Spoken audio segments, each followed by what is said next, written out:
I feel like that's a good thing as the champion if you have a lot of people gunning for you. You know, a lot of people should be gunning for me. You know, they want what I have, but that just gives me more motivation to protect it. So, and I've had a target on my back for a long time, even not as the champion. I was still heavily targeted as someone who, you know, people thought if they could beat me, then they could get a title shot. So I've been targeted for a long time. So that's nothing new.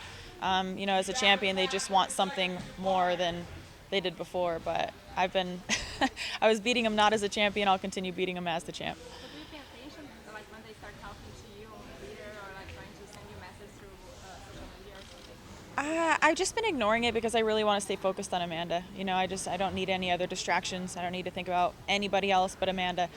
And she has 100% of my dedication. I'm not training for anybody else but her.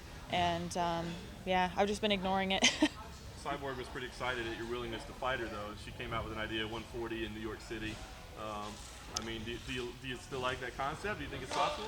You know, it's just not something I'm focused on at the moment. I'll have to wait until after this fight to be able to address that and talk to the UFC, but I just really, really don't want to look ahead. I don't want to look past Amanda. I just feel like that's just such a big mistake. You start focusing on future fights and you let the one that really mattered slip through your fingers. And like I said, I've been seeing a lot of belts changing hands recently, a lot of single-time defenses, and I don't want to make that mistake. So I really think that I have got to stay grounded as much as the media and the fans want to know more what's next. It's like I can't give you what's next until what happens.